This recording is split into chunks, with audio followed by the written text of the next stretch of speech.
least 4 people are dead and 90 others are trapped underground after carbon monoxide levels exceeded limits in a coal mine in northeast China on Friday night, according to state media. Rescue efforts are continuing at the Liu coal mine in Changji City, Xinhua News reported. The accident happened at 9:43 p.m. local time, 9:43 a.m. ET, when 247 workers were underground.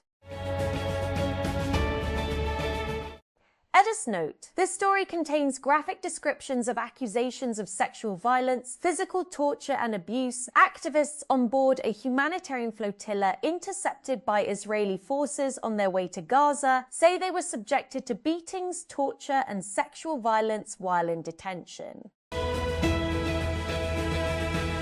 The Premier League season reaches its crescendo on Sunday, with all 10 matches kicking off simultaneously in a final act packed with jeopardy at the bottom end of the table and nearer the top in a European race tangled in permutations. The title has already been decided, and 4 Champions League places have gone to league winners Arsenal, Manchester City, Manchester United and Aston Villa.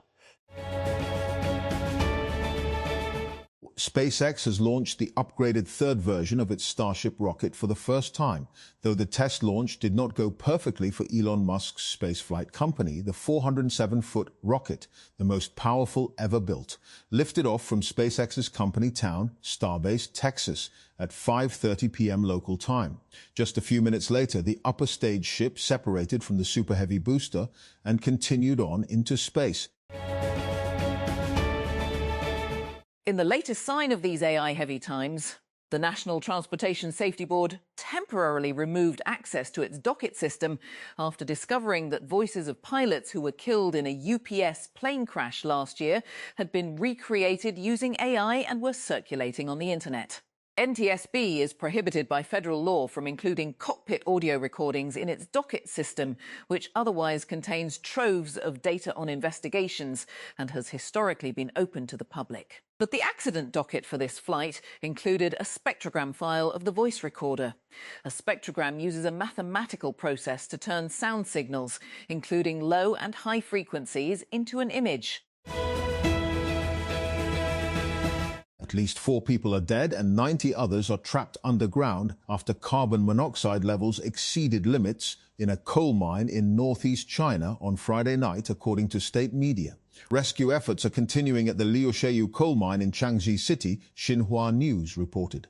The accident happened at 9:43 p.m. local time, 9:43 a.m. ET, when 247 workers were underground. Mahmoud Khalil, who has been targeted for deportation by the administration of US President Donald Trump over his pro-Palestine advocacy, will appeal his case to the Supreme Court, according to his lawyers. The announcement on Friday came after a federal appeals court, in a 6-5 decision, declined to rehear Khalil's case challenging his immigration detention. Blue Origin's new mega-rocket New Glenn is no longer grounded. The company said Friday that the Federal Aviation Administration has cleared the rocket to fly again after the upper stage failed to deliver a commercial payload during an April launch. Blue Origin didn't offer much detail, but said in a post on X that the New Glenn upper stage experienced an off-nominal thermal condition that caused one of the 3 rocket engines to produce lower than expected thrust. As a result, the ASTI space mobile satellite that Blue Origin was supposed to put into orbit instead burned up in Earth's atmosphere instead.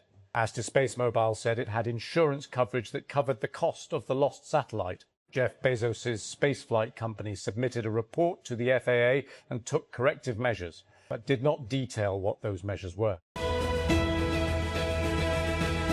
Google has officially announced Wear OS 7 at Google I/O 2026. The new smartwatch platform is based on Android 17 and focuses on better battery efficiency, Gemini AI integration, and a redesigned way to show home screen information. The Wear OS 7 Canary emulator is available for developers now. The update will arrive on real smartwatches later this year. See Microsoft and Playground Games' Forza Horizon 6 has crossed more than 6 million players' launch within 1 week of its early access launch. The open-world racing game entered early access on May 15 for Premium Edition tuners and launched fully on May 19 for Standard Edition buyers and Xbox Game Pass Ultimate users. Playground Games confirmed the 6 million player milestone shortly after the full launch. A US judge has dismissed the criminal case against Kilmar Abrego Garcia, who was wrongfully deported to a mega prison in El Salvador last year. Abrego Garcia, whose deportation became a major flashpoint administration's immigration agenda, returned to the US in June after the government admitted it had wrongfully sent him back to his native country. A calendar featuring close-ups of young, handsome men in priestly attire has been a perennial Rome souvenir for the last 2 decades, but few, it seems, are actually men of the cloth. Giovanni Galizia has been the cover shot for the so-called sexy priest calendar for many of the last 23 editions. In the same photo, used year after year, Galizia wears a clerical collar and flashes an enigmatic smile worthy of the Mona Lisa against the granite wall of a church in his native Palermo. As Israel keeps up its attacks on Lebanon, despite a ceasefire, the United States has sanctioned 9 people, including 2 Lebanese military officers, accused of links to Hezbollah. It comes while Washington brokers more talks between Lebanese and Israeli officials. We hear how San Diego's Muslim community is grieving, supporting one another, and trying to move forward after an attack that shattered their sense of safety. How does a community begin healing after unimaginable loss? In this episode, Santa Cruz, Bolivia. A spiraling political conflict is threatening social stability in Bolivia. Just 6 months after the new administration took office, President Rodrigo Paz is facing a wave of demonstrations, highway blockades, and growing calls for his resignation. A United States judge has dismissed an indictment against Kilmar Abrego Garcia after finding that he would not have been prosecuted if he had not challenged his deportation.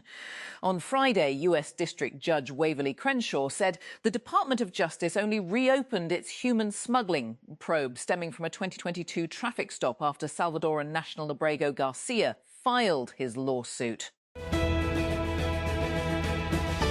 Last month, Scott Stevenson, co-founder and CEO of the legal AI startup Spellbook, took to X in an effort to expose what he called a huge scam among AI startups: inflation of the revenue figures that they announce publicly. The reason many AI startups are crushing revenue records is because they are using a dishonest metric. The biggest funds in the world are supporting this and misleading journalists for PR coverage, he wrote in his tweet. So bad it's good. Google on Friday joined in the disco ball icon fun taking place on home screens everywhere after Spotify's temporary new disco ball app icon, released to celebrate the company's 20th anniversary, drew extensive online backlash and a bit of praise for those who like a little kitsch. Google decided to get in on the joke and rolled out a custom set of Android app icons sporting a similar disco ball theme. On X, Android ecosystem head Samir Samat posted, "Your wish is our command. Disco icons available on Pixel as of today. Are you all sure you still want this?" Canadian Prime Minister Mark Carney says Alberta is at the centre of his plans for the country's economy, hours after the province announced that it will vote later this year on whether to hold a referendum on separating from Canada. Speaking to reporters on Friday, the federal government and various provinces and territories repeatedly stressing the importance of Alberta.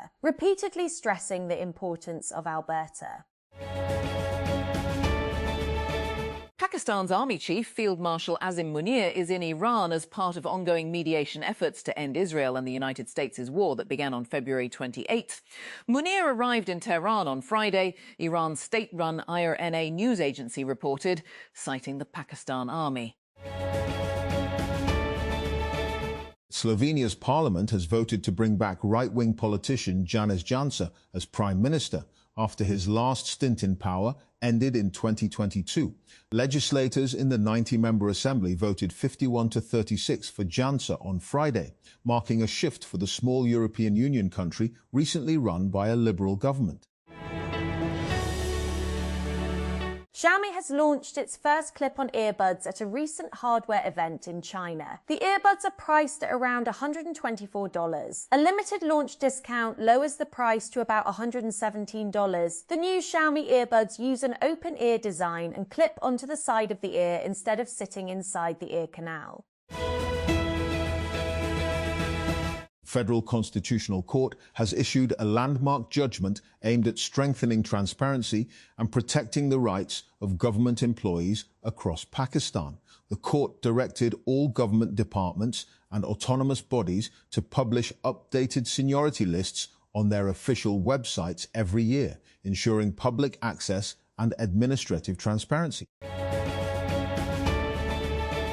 Xiaomi has announced the Smart Band 10 Pro during its latest ecosystem event in China. The new fitness tracker brings a brighter display, closer integration with Apple devices, and a dedicated gaming mode. Tulsi Gabbard will resign from her position as the US Director of National Intelligence in the Trump administration, citing her husband's recent bone cancer diagnosis. His strength and love have sustained me through every challenge, she wrote in her resignation letter obtained by CBS News, the BBC's US partner. I cannot in good conscience ask him to face this fight alone while I continue in this demanding and time-consuming position. Russian President Vladimir Putin has promised retaliation after accusing Ukraine of carrying out a deadly attack on a student dormitory in an occupied part of eastern Ukraine. He said 6 people were killed and 39 injured after the overnight drone strike in the town of Starobilsk, Luhansk region. Another 15 people were missing. Due to an Ebola outbreak in their country, members of the Democratic Republic of Congo's national football team must isolate before entering the US for the World Cup. Andrew Giuliani, executive director of the White House Task Force for the World Cup, confirmed on Friday that the Congolese delegation must maintain a bubble where they currently are training in Belgium and isolate for 21 days or risk being denied entry. The Trump administration has said foreign nationals who enter the US on temporary visas should return to their home countries if they want to apply for permanent residency, arguing that the move is aimed at reinforcing the existing legal immigration system. Officials said the policy is intended to ensure green card applications follow standard immigration procedures rather than allowing people to remain in the US while seeking permanent status through what the administration describes as loopholes in the system. Whenever a low, bumblebee-like thrum cuts through the quiet of Sandra Montoya's home near Tibu, in Colombia's Catatumbo region, the sound stiffens her body. She instinctively reaches for her young son. The noise always emerges from a small mountain behind her home, part of a tree-quilted landscape stitched with winding rivers along Colombia's border with Venezuela.